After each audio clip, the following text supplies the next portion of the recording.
Hello and welcome to the first Monday Total Soccer show of the week. My name is Daryl Grove and I'm joined by a man who, much like Major League Soccer, is back. It's Taylor Rockwell. Hello. Hey, buddy. How you doing? I am good, thank you. Excellent. We are here in studio. We have so much soccer to cover. Yeah, we do. That we're going to break it into at least 2 shows. It's a threatening gauntlet of soccer. It is, I would right? say that much, yeah. It's a lot. Our DVR is begging for mercy. Mm-hmm. Yeah. I mean, between MLS, which we're going to talk about today, Yep. we've got lots of different U.S. National teams, Yep. various different U.S. national teams to discuss. We've got guys scoring in the Yep. Bundesliga. Mm-hmm. We've got the US women playing against the English women. Yep. And sort of not doing so well Yep. in that they did not win. And the U20s being champions. Yeah, the U20's holding a trophy. Yep. Yes, hooray. Mm-hmm. Plus many, many MLS games. So all that US stuff will be on a separate show. Yep. This is our MLS show. Correct.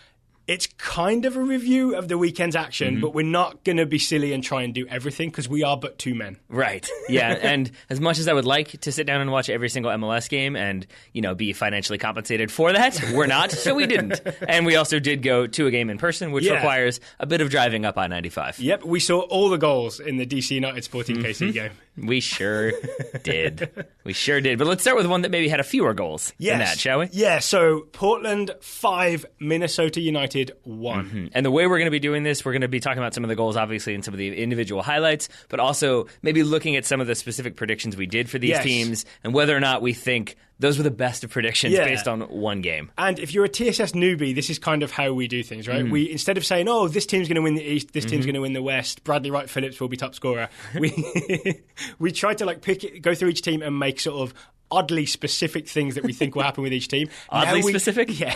Now we have a week of evidence to see if those things hold up or not. Right. So we'll start with Portland, Minnesota. What was your Minnesota prediction? My Minnesota prediction was that over the course of the season, Abu Danladi would have a combined goals and assists number of over 20. Yeah. Based on the first game, that doesn't seem likely. Because he did not play? Yeah, small sample size. We're assuming injury, or we're assuming maybe just not ready to go yet. Yes. That said, we looked at it, and I believe of the top 10 MLS Super Draft picks, some were with the U20s, so rule them out. But only one of the top 10 actually played this weekend. Who was that? Having done the research, it was Julian Gressel, who started at defensive midfield for Atlanta United. So it was their second draft pick of the top 10, basically. All right, but no goals, no assists for Dunlady. No. Maybe later in the season? Hopefully. In the meantime, Christian Ramirez did come off the bench and get on the score sheet kind of quickly. I think it was only a couple of minutes after he came off the bench for Minnesota. He briefly made it 2-1 and it looked kind of optimistic. Yep. With a really nice finish. A lot of people blaming Liam Ridgewell for this. I think correctly so, because it's Liam Ridgewell who keeps Ramirez on side, and then Ridgewell kind of steps, but he's mostly ball watching, so I think he doesn't even realize he's stepping, but as he steps forward, that ball's already been played, so then Ramirez is in behind, so it looks like he's offside, and Ridgewell continues to complain afterwards, but it's definitely him that's keeping him on, and then Ridgewell puts his hand in the air and stands there as Ramirez collects the ball, and with his back to goal basically turns and shoots. So there's plenty of time to put him under pressure and not let that shot happen. Right, so I want to credit Ramirez with this goal, but there's so much of Ridgewell just standing there, having played him onside, and then appealing for the offside decision. It's like a double error in a row. And so how much credit goes to Ramirez for any of this? I think a decent amount, just in terms of having because it's that age-old conversation with the striker of, is it that they just know where they are in relation to the goal, or did they get lucky? Because he does have his back to goal, he takes that touch and shoots. Yeah. And I think it was more predatory than it was luck, maybe a combination of the two. But I still think it's the ability to, under pressure, get a touch, not the best touch, but get it controlled, and then still get that shot off, still find the back of the net. Yeah. I mean, it speaks volumes about the guy who I think has scored the most goals of any American in the last 3 years. Oh, yeah. But that was in NASL, so maybe hasn't gotten the credit. So if he's a predator, though, is it more like a lion who expected the gazelle to put up a fight and run away, and the gazelle just stands there with its arm in the air, and the lion's like, all right, I'll just eat you. Fair enough. Yeah. So, yes, so that was the, I would say, lone bright spot in this one. So Ibarra came on, but he kind of got an assist on the Fernando Adi goal, so that's not so great. The man I want to talk about is the guy my prediction revolved around, Sebastian Blanco. Okay.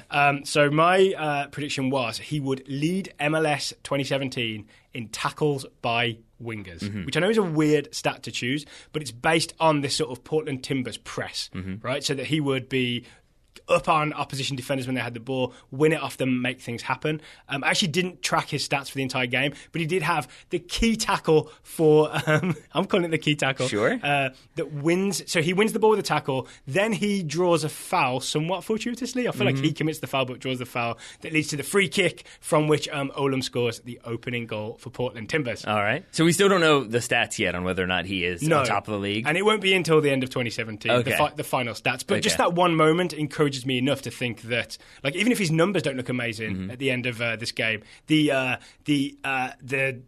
sequence of play or the attitude of him getting up in people's faces and winning the ball, there's enough evidence for me to believe that this will continue. All right. I think you're right, but I also, and it wasn't one of my predictions because I didn't do the preview, but I do feel confident about one of the things that I was excited to see this season, which is how many games Portland win, like 3-2 or 4-3. Yeah. Obviously, Minnesota only scored one here, but the basis for that prediction was that their defense was kind of makeshift. They didn't have that strong center back pairing that maybe they've had in seasons past. I think that was obvious today and fairly evident, or not today, but on Friday, and pretty evident that maybe they will need to do some investing to shore up that back line. Yeah. So even though it's only the one goal, it still points to that idea that maybe things need to be a little bit more stable from Portland, at least in that back four. Or we could just have loads of exciting games where Fernando Adi just scores tons of goals and makes up the difference. I mean, if this game was any indicator, yeah, that's a distinct possibility. This was, I want to say peak Adi, because it'd be weird if he peaked at the start of the season, but it was the very best version of Adi. Oh, you don't want to say peak Adi. Okay, cool. It was the best version of him, right? Yeah. There's great hold-up play for the Valeri goal. Not so much where he like holds people off, more he just comes away from the defenders, takes a couple of touches, and then lays it back out wide. I believe Blanco then gets the cross for that Valeri header. But he does a couple different things in there where he receives the ball, but he has, I believe, 6 players around him. So and they all kind of close in. So it would be easy for Adi to maybe just try to turn and shoot or drop the ball way back. And what he does is instead he fakes inside to kind of show a few of those Minnesota players the wrong way. Then he plays it out wide to Blanco. And so just in that sort of checking away, checking two, settling, faking one way, playing it wide, he does so many different things in a very tight space that creates an opportunity for that goal. Can we talk about his first goal, Fernando Adi's first goal? This is where it's Nagbe, I believe, plays him through. And he does the fake Adi smash. The celebrated Adi smash. It looked like it was coming, but instead, like, he pulls back as if he's going to go, but then he steps on top of the ball and rolls it. And I don't know, I got very excited watching that. Yeah, and I think it was especially exciting because it shows how calm he is in front of goal, because I think a lot of times when a player does that, I can't remember if it was a roll or a cut, but either way, he basically sells the keeper, and then the obvious thing to do then is to shoot as quickly as you can, because now you know you've pulled the goalkeeper out. You've done the hard part, right? Yeah, and instead he plays it back onto his right foot and then passes it into the goal. Right, because I don't know who the name of the defender is, but someone had come across and sort of kind of covered that post, so he would have had a block if he'd gone in. Yeah, I mean, because and it's the difference between drawing the keeper out so it seems like there's an open goal and just like putting your head down and shooting and not really knowing, and having the presence of mind to cut it back, pick your head up, see the spot, pass it into that spot. It's composure beginning to end. Yeah. Another guy I want to talk about in that goal, this isn't related to my prediction at all, but we were obviously excited to watch Darlington Nagbe play for Portland this season, because he's sort of central to our hopes for the US men's national team, playing a certain way. I saw a lot of fans, I'm not sure Portland fans or just MLS fans in general, saying that even though Portland were great and, high tempo, really aggressive, Nagbe wasn't heavily involved. I kind of disagree. Okay, I think that's fair. But why do you disagree? Well, not only is he involved in that Nagbe way, where it's a lot of him maintaining possession, him starting moves, him making nice passes, there's also the thing he pulls off for this Adi goal is super impressive. Okay, right? Talk us through it then. So it's the break, right? He breaks away from... It's a Portland break, because Minnesota are pushing high, because it's, 3-1, and they're just kind of desperately trying to get something out of this game. The brilliant thing Nagbe does is as he... I don't want to say accelerates away. Doesn't Alexi Lalas says on the commentary, he doesn't get out of second or third gear. But what he does is this like underappreciated Nagbe thing where his positioning with the ball, the direction he carries the ball is what makes everything happen. Right. Because I think a lot of times when you see this with strikers, and it's basically when they're kind of in on goal, but they've got the defender closing them down, what they'll do is they'll cut across that defender, because that means the defender's either going to foul them or have to slow up to not foul the attacker. And that's exactly what Nagbe does. He's not going as fast as he could be, but that's because he's cut back across, and so now he knows if this guy wants to get the ball, he's going to have to foul me or fall over, which is what he does. And so then Nagbe... Saeed who falls down, yeah. So then Nagbe doesn't have to rush. He doesn't have to kind of go at full pace, but then maybe plays a ball that doesn't work. He's able to go at the pace he wants to go, keep himself in control, and pick out the pass that he wants to play. And it's classic Nagbe in that, like, he knows... It's the example of knowing where everything is and where he needs to be for maximum effect, even though it doesn't look sort of as explosive as you want it to look. Yeah. Because you would say, like, I want him to run as fast as he can. But the smarter thing is exactly what Nagbe did. Yeah, and then he also executes the game plan that he needs to execute. And this is where, like, I drew comparisons with Christian Pulisic with Borussia Dortmund, where people, this weekend notwithstanding, people kind We'll talk about that on the next show. Yeah, because people have wondered, like, he's playing all the time, he's in an attacking position, why doesn't he get more goals and assists? And we have argued because he's executing the game plan, he's staying wide, he's doing what Thomas Tuchel has asked of him. Jonathan Nagbe doing the same thing in this game, where I think he was playing simple, helping transition, coming inside to leave space down that left wing. Vitas to bomb down, And which really worked a few times. Yeah. And so it feels almost like Caleb Porter has said, okay, you 4 players are going to be involved in, like, creating the goals and the chances. Jonathan, I need you to do this and fill in here and kind of like be the utility man a little bit more. And I think that he was pretty successful. And it's weird that we're using his assist as an example of why it's okay that he's not getting goals and assists necessarily in this game. But I think the things that he did to get that assist were the kinds of things we're talking about, just like subtle, sensible, effective play. Absolutely. Yeah. Adi scored a second goal. And this was the killer, right? This is the one that made it look real bad for Minnesota.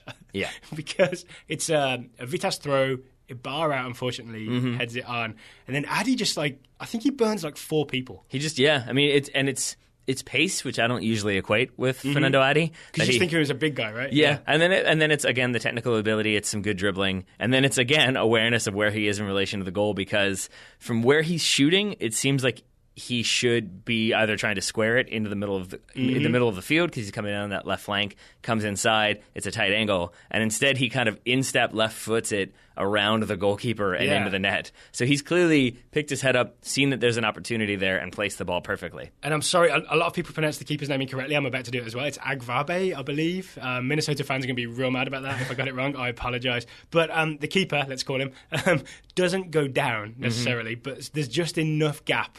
There's just enough gap for Adi to bend it around. Yeah. It's weird to bend it near post, right? Yeah, well, he drops to one knee, and I think when you do that, what you want to do is then have the right hand in the air. He tries to do the De Gea. Yeah, and instead he doesn't get the hand up in time. And if had he had the hand up, maybe that ball gets saved. Because he doesn't, it goes over his shoulder and into the net. If you want to hear us talk about the De Gea save style, go back, maybe 2 years? And there must be like an hour-long podcast where we try and figure that out. I will take your word for it. You won't be doing that?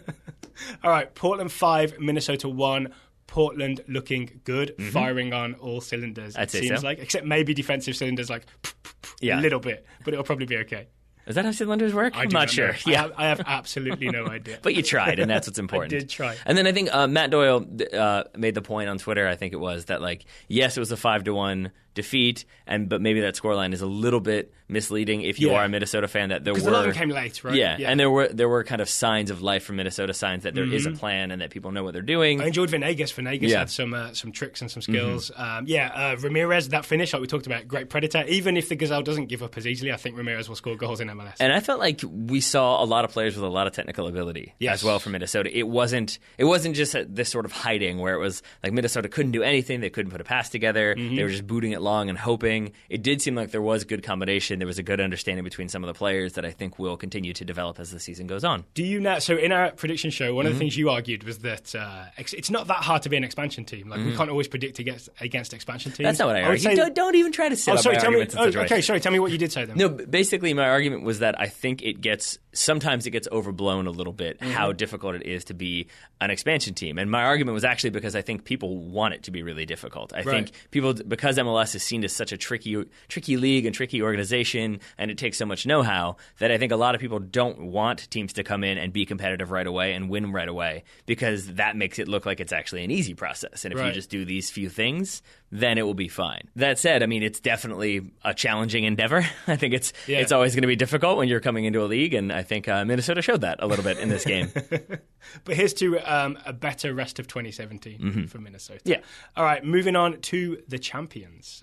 Seattle lost 2-1 at Houston. That they did. But your comeback player of the year, is your Fucci nomination for the bounce back player of the year, got himself a goal. Mr. Clint Dempsey got what turned out to be the consolation goal for the Seattle Sounders. He did. I mean, and it was... I would say he wasn't so involved in it because it's the build-up play is on. Yeah, the build-up play is on the left. It's a cross in that it's a kind of a cross shot that gets deflected and spills to him. Jovan Jones crosses it. I believe so. Yeah, and then Dempsey does again well. It's the veteran presence in front of goal to take a touch, set himself up, and then pass it home. Very, very calm. Right? Yeah. Who's calmer, Addy or Dempsey? Probably Dempsey overall, I would guess, although maybe Seattle fans and many other fans would disagree with me. I don't think Fernando Addy has ever ripped up a notebook, so it's probably Addy. I forgot I just set up a Portland-Seattle rivalry. I did not mean to do that at all. Well, it's also, you forgot, I feel like we both forgot about that time that he went ballistic on a referee, and how there are images of blown-up images of his face looking angry. So it's probably Addy is calmer overall, but in front of goal, I'm not sure. You noticed that some fans were not too impressed with, after Dempsey's finished, that he took too long celebrating with the team being 2-1 down. I mean, basically that he celebrated at all. That he ran off to celebrate, and then 3 different players from Seattle sprinted to get the ball out of the back of net and get it back. Now, it's not like he ran off to the corner flag and was all like, me. Yeah, when you told me this, I was expecting him to be running around the goal going, yeah, Clint Dempsey. Yeah. That wasn't what happened at all. No, I mean, he runs off and does kind of like a half fist pump. And I think, honestly, realizes as he's doing the fist pump jump thing that, oh, wait, no one else is celebrating with me. And then afterwards, 2 players come across and say, like, hey, good job. And then they all continue to get back to midfield. And to defend Dempsey, you share these feelings, right? There's 30 minutes plus still to go. Yep. Dempsey is back from, what could have been a career-threatening or career-ending heart condition. Like, a lot of players don't come back from that. So to come back and score on your first full game back, that's worth a 5-step jump in the air, punch the air celebration, right? Yeah, I think so. The least we can do for Clint Dempsey. Yeah. And so I can't tell if the people who are frustrated are Seattle fans who maybe saw this team gelling last season and saw them playing consistent soccer, and now Dempsey comes in and they lose. That might be a bit overblown. Or if it's just neutrals who are kind of tired of some of the things that Dempsey does. He tends to be on the ground a lot. You see him complaining a lot. You see him trying to do tricks a lot. And maybe that doesn't always fit with what Seattle are trying to do. So maybe that's where some of the negativity came from. Or maybe people are just grouchy. And that's also a possibility as well. Dempsey was kind of involved in Houston's second goal because he essentially loses the ball, right? Oh, is that? Yeah, that's right. Well, it's tough to say because it's basically a ball out of the back from Ozzy Alonso that goes to Ladero, and Ladero tries to drop it to Dempsey, and I say tries because it's very much a hospital ball. It's way too weak, and that's where underhit. And so it's almost a 50-50 ball that Dempsey and I believe it's Alex yes. go into. I was going to say it's Ricardo Clark, but it's not. It's Alex. They both go into together. So I don't think it's fair to say Dempsey lost it as much as Ladero set him up to fail. It's just weird to say that Ladero underhit a pass because it doesn't seem accurate, but when you watch it again, he definitely underhit. You kind of refuse to believe. You're like, no, that's got to be Augusto. My eyes must be in backwards. yeah. And so instead, it's dropped back. Houston go at goal, and it's a beautiful, beautiful finish from, I think, Kyoto. Is that how we're going to pronounce this name? I think so, yeah. He's Honduran, but I can't tell if it's Kyoto or Kyoto, but either way. Either way, it's a great goal. At Total Soccer Show, if you want to correct our pronunciation. Although... Based on the attendance at Houston's home stadium, maybe slim, right? maybe not that many people will be emailing us. I don't know. That's it. I've seen some very defiant Houston fans on Twitter after beating the reigning champions. And Houston fans may be upset that we're talking too much about Seattle, who were the losing team here. You had a very interesting tactical point about Houston while we were watching this. I mean, just that they essentially did exactly what we thought they would do, which is back four. Midfield three that were very tight and very compact and made it very difficult to play through the middle. Yep. So they essentially ask Ladero. Yeah. So then they just kept driving people out wide. That worked for the most part, except for Clint Dempsey's goal. It comes from I believe it's not Kyoto. It's the other Honduran winger who Alberth Ellis. I think it is. That sounds right. He's tucked way too far inside. AJ De La Garza comes inside, and neither one of them communicates who needs to step to Jovan Jones. I want to say AJ De La Garza does the right thing, like the natural thing, and it's Ellis just should have kept stepping back. Yeah, but it's also, I mean, but either way, you can clearly see that neither one of them communicates, like, hey, you need to go, or hey, should I go, or some form thereof. So it's definitely... That's the classic sign of a new partnership on the right side. Right? Absolutely. So... outside of that incident, it worked well to kind of shuffle Seattle out wide, and then it was basically don't let them through, play tough tackling in the middle, and then break when you can and be very fast and pacey, and that's how that second goal happens. And then the first goal happens from Cubo Torres' free kick, which we learned was his first goal for the club, which is fairly surprising. I thought my ears were in backwards for that. That apparently is true. Yeah. Right. But I mean, looking good, and that's why you hire a coach who has familiarity with Cubo Torres to get that result. All right, so well done to Houston, and well done to Clint Dempsey. Really, that warms my heart that he's back. Yeah, and I enjoyed seeing the first person to hug Cubo Torres, DeMarcus Beasley. Hey, in there as ever. Be around forever. All right. New stadium in Orlando. Orlando City got a 1-0 win over NYCFC. It was a battle of the most recent previous expansion teams. Yep, and I believe you previewed both of these teams, so why don't we get to your predictions? So my prediction was that Maxi Morales, the tiny Argentinian number 10 for NYCFC, would get 10 goals, 10 assists. He'd have the double-double this season. So far, he is 0 for 1. No goals, no assists. And we even had Taylor Twellman on the broadcast saying, I think Max Morales is more of a provider. He might get some assists this year, but I don't see him getting many goals. I see. So Taylor Twellman disagrees with my assessment. So that made you disappointed, did it? Yeah, it made me start reconsidering it. But I'm going to stick with it at least for a couple more weeks, and we'll see. If there's one Max Morales goal, I'm going to be still riding that bandwagon. All right. Yeah. He's a tiny man, though. Okay. So then how did the goal come about for Orlando? It came from a beautiful Giles Barnes cross to the back post for Kyle Larin to absolutely smash first into the floor, I believe, and then into the net. Sometimes they say, like, you've got to head it down when you're a striker. Kyle Larin took that very, very literally. Yeah, I mean, but it's a really good header. It's a really good ball into that back post. And Kyle Larin things in terms of like hanging on that last defender, but then is big enough and strong enough to kind of find the space and make enough space for himself to be able to head that home. So I remember my prediction was going to be that he'd be the top scoring North American in the regular season, but he's already been that for the last 2 years, so I couldn't really have that. Maybe a better prediction would have been Kyle Larin will get a move to Europe this summer. Yeah, that's a decent shout, I would say. I'll bet that if he continues to do what he's been doing. Now, you mentioned it's Giles Barnes who plays that ball in. Yeah, English Kaká, that's what they call him. And the English with good reason. Kaká, because he subs in for Kaká, who goes out injured. And I'm wondering, I have not watched much Orlando City in the past couple of years, so I would like Orlando fans to tell us what the perception is of Kaká. If he is still this... His numbers are good, I know that. Yeah, but if he is like kind of a beloved figure, like I know he was on the front page of the newspaper promoting the new stadium. I saw that, yeah. But I'm wondering if that's about like his like overall... His wattage. Yeah, basically how much people know him and about like that name brand recognition versus what he's actually contributing on the field, or if him going out with injury is a considerable loss for Orlando. Okay, here's all I'm able to tell you is that when he pulled his hamstring, he was dribbling into the area at pace. It wasn't like he was just hobbling around midfield. You know what I mean? Like, he was mid-attack when his hamstring went. Yeah. So he was contributing in that way. But I'm curious because it seems like so many of the bigger name players get just so much love from their supporters groups and like are kind of unconditionally loved, and they're their favorite player, and they just have this whole like atmosphere around them. And I'm curious if that exists with Kaká, because I just really don't know. But I feel like, and maybe it's because I haven't watched them enough, but he just isn't that name that jumps out. Like I occasionally have moments where I'm like, oh yeah, Kaká plays there. Right, I forgot Kaká is in this league. Well, for the next 6 weeks, he will not be playing there. That's Jason Christ's, I think it was a Jason Christ quote, thinks that Kaká will be out for 6 weeks. But it's fine, they got Giles Barnes. Yeah, well, good enough. And on the opposite side, in that 1-0, I guess, victory for Orlando, loss for NYCFC, what was your prediction with New York? It was the Maxi Morales thing. Okay. So the Kyle Larin thing wasn't my prediction for Orlando. Okay. My prediction for Orlando was, for the first time, they would end the season with a positive goal difference. Gotcha. And a 1-0 win with a pretty solid defensive display maybe is good evidence for that. Yeah. And I want to say, so I didn't watch this game close enough to really have hard evidence for this.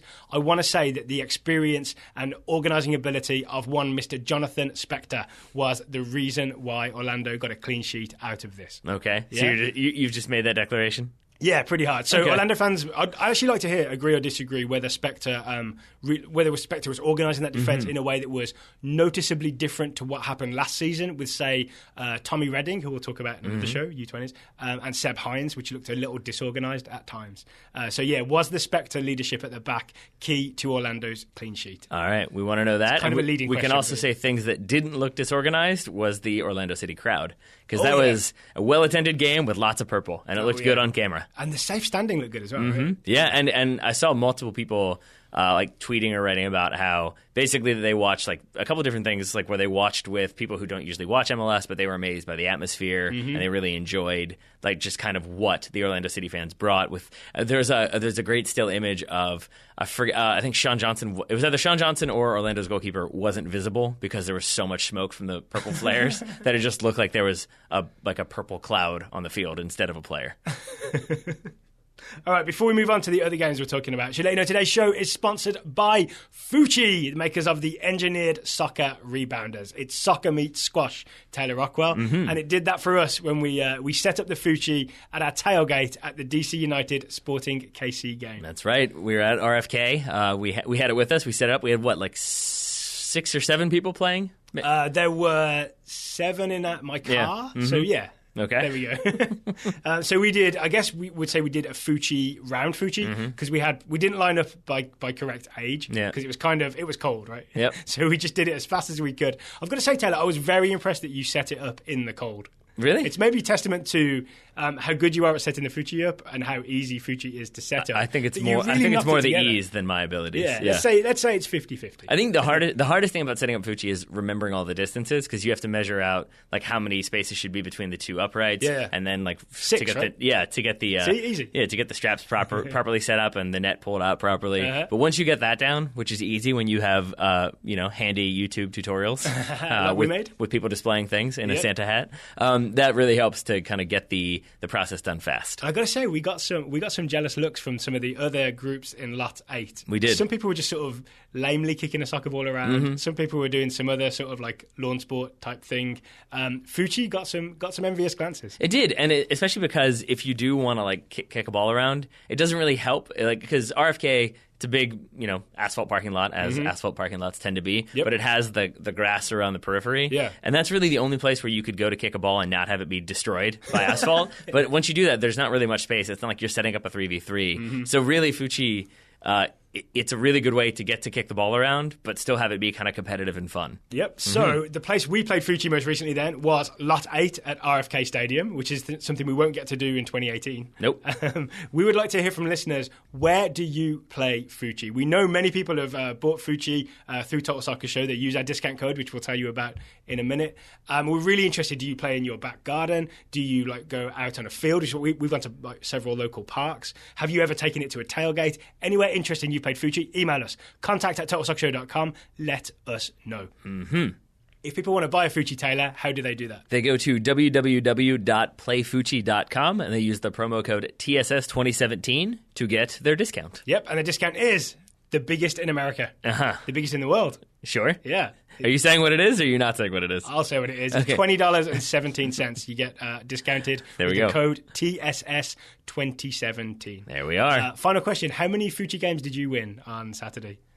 I feel like we didn't really do a great job of tracking who had made it to the final round. Yeah. So it was sort of like, let's go again. It was whoever was determined to stand there in the cold long enough. Yeah, because I think what we did the last time we played round Fucci was at the end we did best 2 out of 3. Yeah. So and then we were a little bit generous with do-overs and well, a lot of guys, it was their first time, right? Yeah. So so it was kind of tough. It was more just like, okay, that's done. Let's keep going again. Everybody back up. I just want to say I won one. Okay. I want to get that on record, on audio record. I'm glad that you asked me in order for you to be able to answer the question. Hey, sometimes you got to set it up, just like in Fucci. All right, moving on.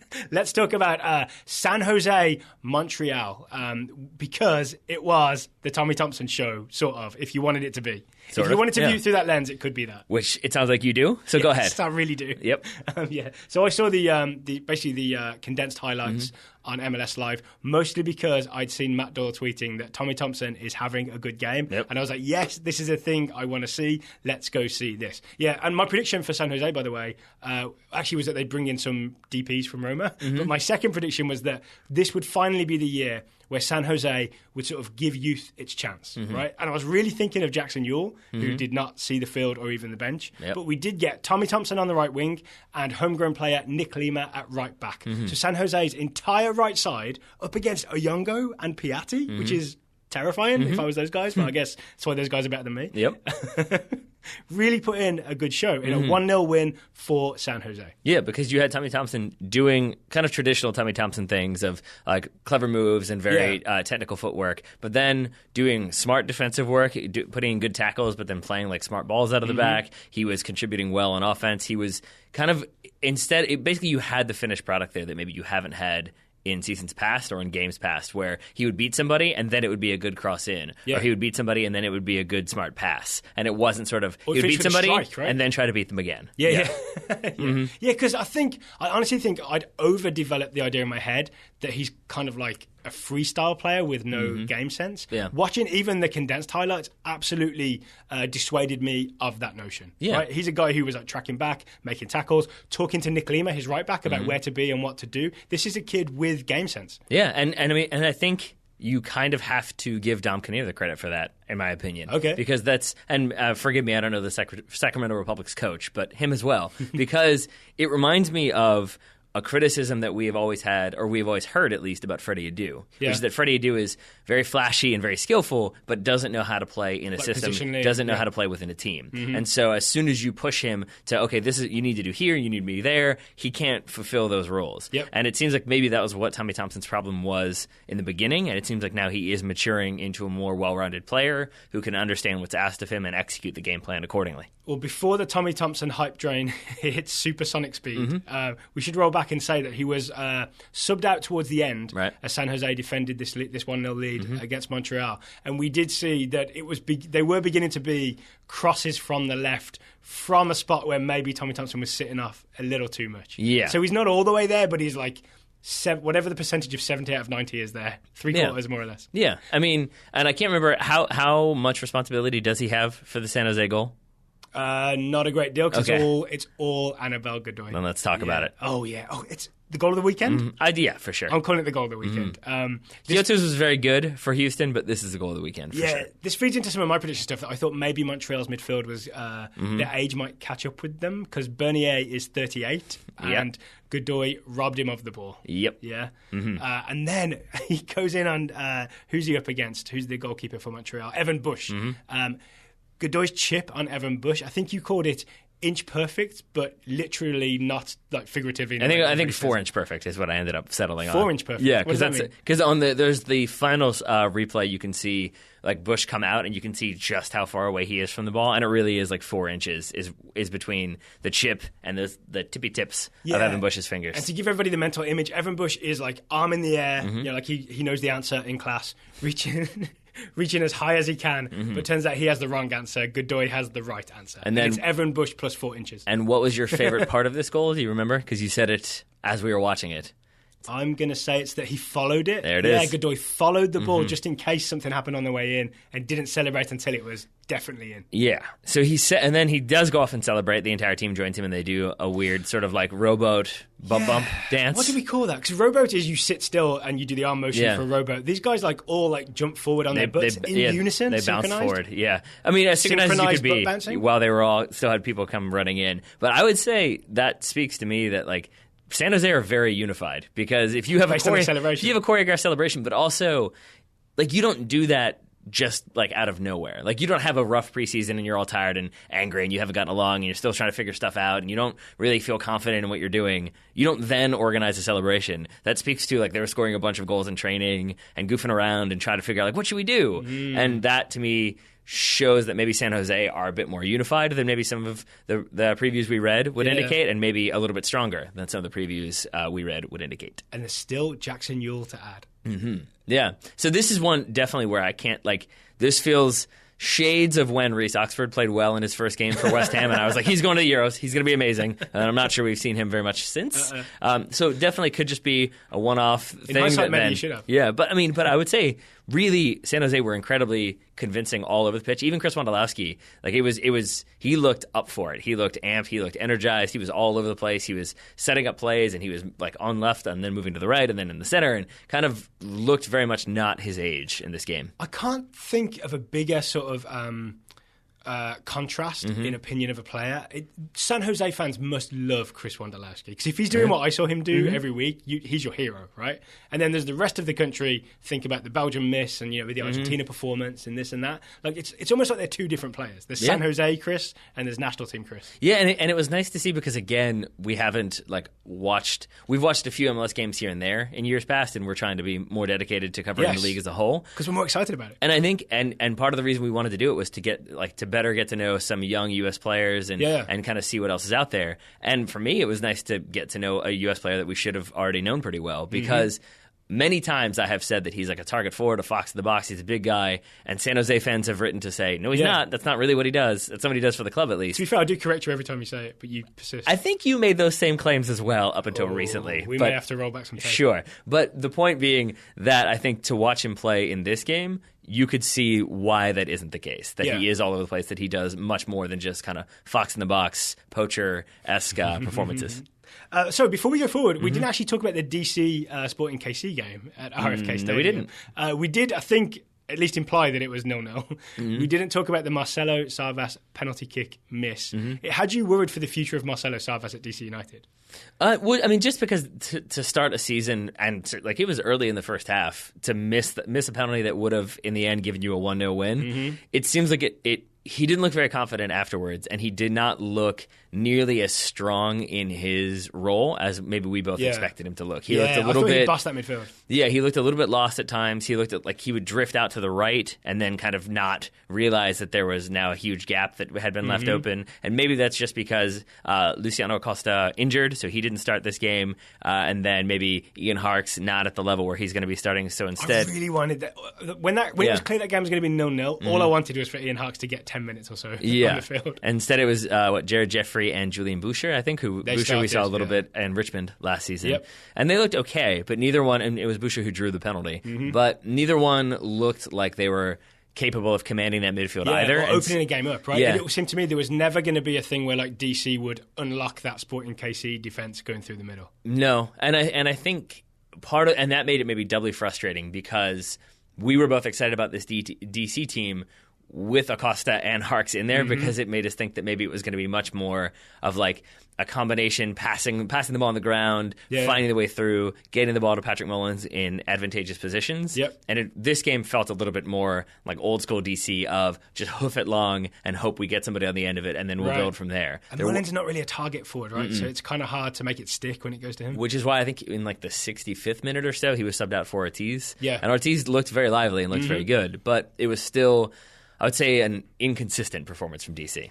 What do we think of the Graham Zusi at right back experiment? Because one of my predictions for Sporting KC was that experiment would not last the season, but then we got a good view of him, especially in the first half, down that right-hand side. Well, we got a good view of him because it seemed like DC were also inclined to think that he couldn't last at right back, because that was where all of the attacks were focused. We saw very little of Lloyd Sam. We saw a lot of Patrick Nyarko because they were trying to work that right back spot.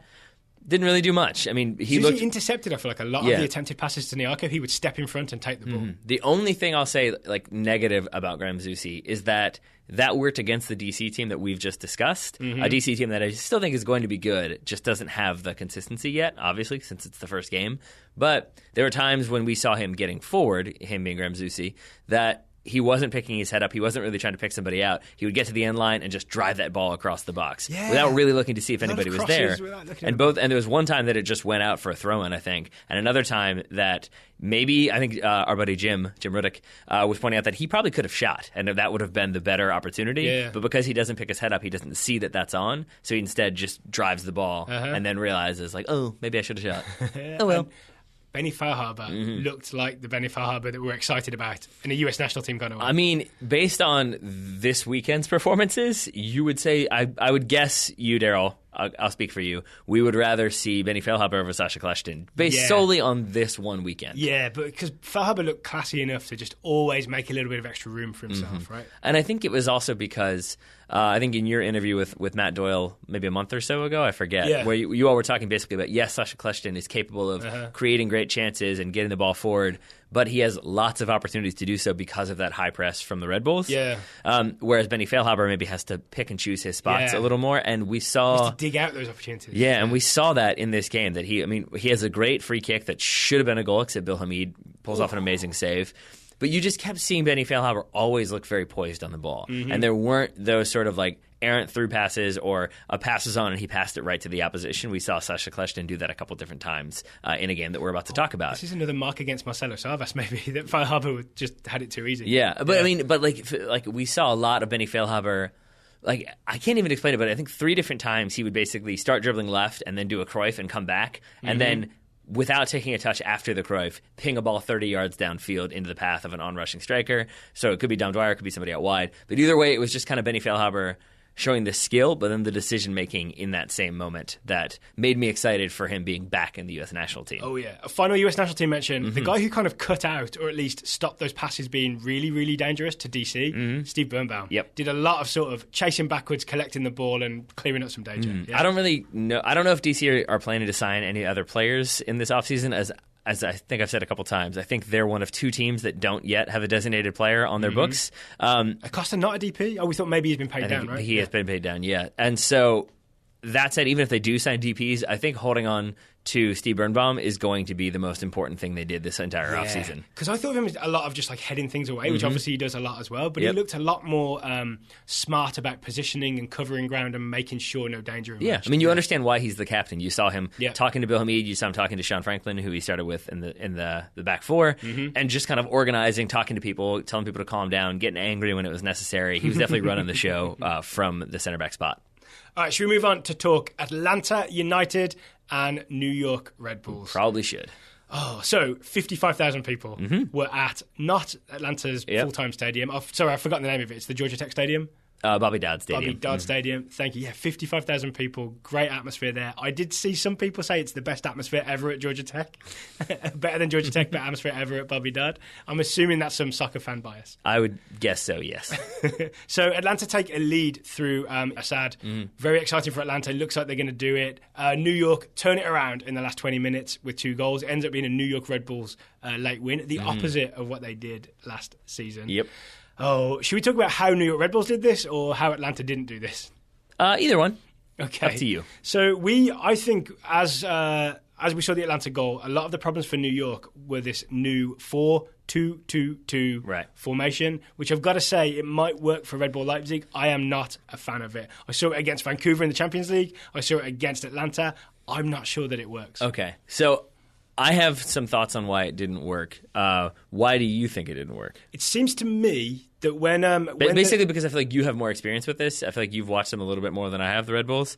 And so I'm wondering if maybe I just don't want to put too much stock into the week 1 basket, where I think we've already made a few sweeping generalizations based on one performance. That's kind of what we're doing, right? We're testing our predictions against what we saw on week 1. Basically, so I want you to do it this time, is all I'm getting at. All right, so for me, that 4-2-2-2-2, that might be one too many twos. 4 and then 3 and then 3 lines of 2 ahead of the back 4. Yeah.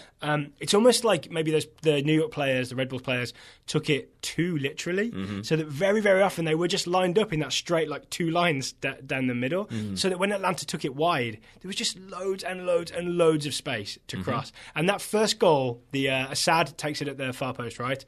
Tyrone Mears has so much time to cross that ball in because there is no left mid to go pressure him because there's everybody crowded into the middle. Right? Yeah, I mean, and so he's able to basically. I think he's aiming for Greg Garza. Yeah, but Greg Garza doesn't get on the end of it, nor does anyone else, which is why he's out to the back post and knocks it home for the first ever goal for Atlanta. So that's good. Oh yeah, it's awesome. Yeah, but we spent a couple different minutes diagramming this and trying to figure out who does what and why there's a lapse and why people haven't picked him up. And then I think at the very end you're like, but is it just that the 4-2-2-2 isn't really working and they're staying too narrow? And I was like, that could be. And then we get to halftime. Jesse Marsh is asked what went wrong in that half, and he said, we're staying way too narrow and we're giving them way too much time out wide, and that's something we're going to have to deal with in the second half. So I think I'm with you on that point, that the 4-2-2-2 was not great in terms of defending because you're giving them that space.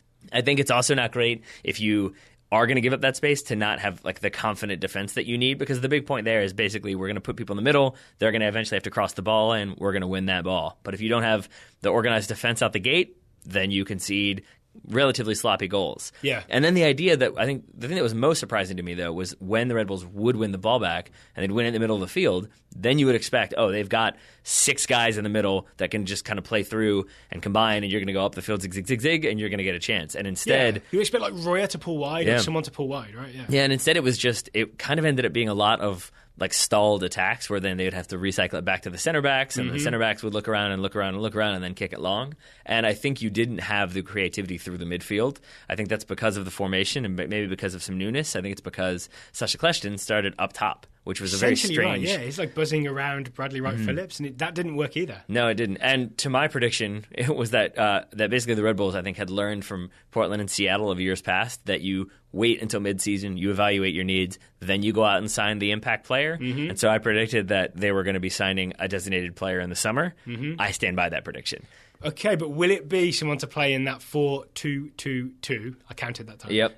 Or will it be someone to play in the formation they switched to, which essentially changed the game and won the game, which I want to call it like a 4-1-3-2, is kind of what they did for the last 30 minutes or so, right? They had Felipe as the defensive midfielder, 3 attacking midfielders, and then Etienne and Bradley Wright Phillips up front. Right, and I think to answer your question, a lot of that will depend on how long Varane takes to come back. I believe he was out injured in this game, which is why you had Kljestan starting. So if he comes back, what impact he has, and then if he doesn't have an impact, how much of an impact Derek Etienne Jr. has. Because if he's out there scoring goals and combining well with Bradley Wright Phillips, and they work really well, then maybe you don't need a DP there. But true. Right now, I would say that's the spot that they're probably going to be looking towards. Yeah. But you might also want to have more creativity in that midfield so that if Sacha Kljestan is far forward, you have somebody else who can link attacks. I've just realised that when we saw Etienne play for New York Red Bulls 2, he also played wide. Yep. So if you do sign, like, if they did sign, the guy they thought they were going to sign, or we thought they were going to sign, was Terence Boyd at one point, right? If they do sign like a kind of big name forward to go next to Bradley Wright Phillips, Etienne can still be one of those maybe wide midfielders. It is exciting to see those Red Bulls 2 guys getting a proper chance, right? Yeah, and that was the expectation then, right? That Tyler Adams, currently with the US U20s, or was with the U20s, winning the CONCACAF U20, CONCACAF U20s, that he'll probably come back and maybe slot right in right away into that defensive midfield spot. Yeah, so Sean Davis is the sort of other defensive midfielder. He started alongside Felipe. I think Alexi Lalas is taken in as well. He didn't do anything right, didn't do anything wrong, didn't really have an impact. And I think that's not an inaccurate assessment from what I saw. Right. He had no impact on the game, whereas I feel like it may be that Tyler Adams is ready to just come in and at least challenge him for that spot. Because remember, Adams is only just turned 18. Yeah. I mean, I think that's a lot to expect of an 18-year-old. But that's an exciting thing for me to see, because, you know, I'm big on Adams. From the first time we saw him play, I was like, oh, this is another one who I'm calling the future of the US men's national team. Yeah. One day, all these players I've called the future will actually be the national team, and we'll win the World Cup, and then I'll be proved right. Okay. So Isn't that just law of averages? If you name every single player the future of the national team, eventually you'll be right? I guess 5 shows a week, there's a chance I could do it, right? Yeah. My prediction for Atlanta was that they would have their goal scorers would be the highest percentage of Spanish language speakers in the entire league. So when you look at their list of goal scorers, I'm excited for you to do the math on this one at the end of the season. Yeah, it's going to take a while, right? Yep. But they did start like a front 4 of Spanish speakers, and Assad did score it. So I'm off to a good start. Okay. There we go. 100% so far, right? Yep. If I just keep track of that, then if they've got 100% at the end of the season, then it'll be easy to work out. Fair enough. What else did we see, Tyler? What are the games? FC Dallas. We saw FC Dallas and Kellen Acosta score the winner against the LA Galaxy. Is that another one who's been the future of the national team at some point? Yeah. I had a feeling. So the future is Tyler Adams, Kellen Acosta, and Emerson Hyndman. Yep. That's the 3-man midfield that is the future. I think Will Trapp was in there too. He will be the coach at that point. Okay. It's the far future. Okay. Or it's a four-man diamond midfield, maybe. Sure. That works too. Yes, so it's Kellen Acosta scoring the goal, and in very impressive fashion, and especially given that, well, not especially, but I think you were probably pretty pleased given that you had some thoughts on Kellen Acosta scoring goals this season. Oh, yeah, one of my predictions was he would have his best ever goal-scoring year, which, you know, he doesn't have to do much, because I think his highest ever total for an MLS regular season is 3 goals. He's already got 1 in the first game. I'm not counting the 2 in the Champions League. And it's a really well taken goal, because basically it's a ball that's squared to him that he maybe could have taken to the end line, but instead he lets run across his body. Yes. And then what I think a lot of other players, maybe Kellen Acosta a year or 2 ago, would have taken 5 or 6 touches in this situation. He takes 2. Yep. 1 to create separation and 1 to shoot. And he really could have tried to dribble past people or tried to kind of stand off, step over, create space that way. But instead it's all kind of one fluid motion, which I think is why LA aren't able to kind of adjust accordingly, because he never stops till it's in the back of the net. He's a very efficient player, is what I want to say. Because we made sure to watch him sort of in the run of play. So obviously the goal is very efficient use of his feet, right? And the way he self-stares with only a tiny move, not like a big flashy hip swivel. Yep. A little head fake. Yeah, but he does a very good job. Yeah, head fake's a good word. A very good job of sort of just collapsing back into that central midfield with Goretzo, I believe, is his partner, providing the shield and then getting forward without doing anything too flashy, no crazy runs that leave FC Dallas exposed. Really set, because he's only 21, right? This is very smart positional play from Kellyn Acosta. Yeah, and I'm going to imagine that Oscar Pereira drove home the idea that you can't get caught out because we don't have a player like Mauro Diaz there who can kind of control everything and hold it down, and there's no problems. So I imagine that plays into what Acosta's trying to do, because that is why you see him sprinting back to get into that defensive shell. That was his number one priority. Scoring goals is great, but making sure that the other team doesn't score too many, even better. Worth remembering, on the LA side, Acosta was up against Jermaine Jones, Sebastian Lletget. I mean, these are kind of his opponents for US men's national team starting spots. He outplayed them, I want to say. The scoreline says so. I mean, the scoreline says so, yeah. I will say I was very excited about Sebastian Lletget doing all kinds of skills and looking really sharp with the ball till I realised that he was number 7 was actually Romain Alessandrini. Yes. Yeah, I think there was a little bit of confusion there. Yeah. Alessandrini looks very, very good. Yes, and I would say LA actually looked better than I thought they would. Yes. Yeah, when I saw the scoreline losing at home, I thought, oh no, this is an LA disaster. Curtin Elfo will be fired next week. It wasn't that bad, was it? No, it was not. I mean, and it's against an FC Dallas team that we also weren't sure how they were going to fill that Diaz-shaped hole. And it seems like they found a way that they're going to play some combination of like a 4-4-2, 4-2-3-1 at times, shifting back and forth. So for those who are like following this, it was Coleman, I think is how you pronounce it, and Urruti, the two strikers. They went 4-4-2, almost empty buckety, right, with maybe Acosta and Goretzo sitting deep. I think other times they'll only go with one of Urruti and Coleman, and they'll play Javier Morales, 37-year-old playmaker, in behind. And I think it'll be about Pereira picking the right moments of when to do that, when not to do that. The worry I have now for Dallas is that's one of those things where you can easily criticise that, he got it. When you know that there's two looks to a team, you can then say, he should have gone the other way if it doesn't go right. Yeah, I would say, though, that when you're playing away at LA on the opener, you would expect that one striker. You'd expect them to be a little bit more cautious in their approach, especially when you've got Lletget and Jones in the midfield, that you want to shore up that midfield. And to go out with two strikers, I mean, it points to Pereira either not trusting LA's defense to get the job done, or very much trusting his midfield and defense to get the job done. Or it depends how much defensive work Javier Morales does. It may be that at this point he's more of a luxury player, and you actually get more hard work and defensive cover out of like Max Urruti and Christian Coleman. We saw him dropping very deep a lot. Yeah, so maybe it's worked out that way. We saw him dropping deep, running a lot, drawing fouls. It was a very good game for Max Urruti. Oh yeah. Okay, so we did the other games we didn't catch. So we apologise if your team did not get covered this week on the Total Soccer Show. I want to say our MLS coverage is evolving. Yeah. So the way we look at this is we can do deep dives on certain games, and we may do that. And I think we do a pretty good job if we just watch one game and did a deep dive. But what I think we've realised from talking to people is when they say we want more MLS coverage, they actually just want more MLS coverage of their specific team. Right? So like LA Galaxy fans will not listen to a 45-minute podcast about Sporting KC versus Houston. No. But Sporting KC and Houston fans would. Right. So I think I want to open it up. If anyone has an interesting way that we could cover Major League Soccer, we'd be interested in your ideas. Maybe tweet them at us or email them to contact@totalsoccershow.com. I like that plan. Because right now I think our basic plan is maybe we'll do some deep dive previews and reviews. Yeah. But a lot more kind of quick hits, news cover, even quicker than this, but just kind of quick hits like, did you see that goal? Let's talk about how that happened. So if there's a big What's moment, this guy doing? There's a big moment, we'll include it on sort of the next week's show. And then basic news and updates. And the like. Speaking of which, we will have another show out later today where we will cover all those US men's national team players scoring goals in the Bundesliga. I think there were 400 goals by US players in the Bundesliga. Something like that, this weekend. The US women's national team versus England and the US under-20s lifting the CONCACAF Cup. Spoiler alert, came too late. It was at the end of the sentence. Until then, thank you to Fucci for sponsoring today's episode. The discount code again is TSS 2017. Send us your Fucci facts where you play Fucci. Taylor Rockwell, thank you for taking the time to talk to me about Major League Soccer 2017 today. Right back at you, buddy. Listeners, thank you for listening, and we will talk to you again very soon.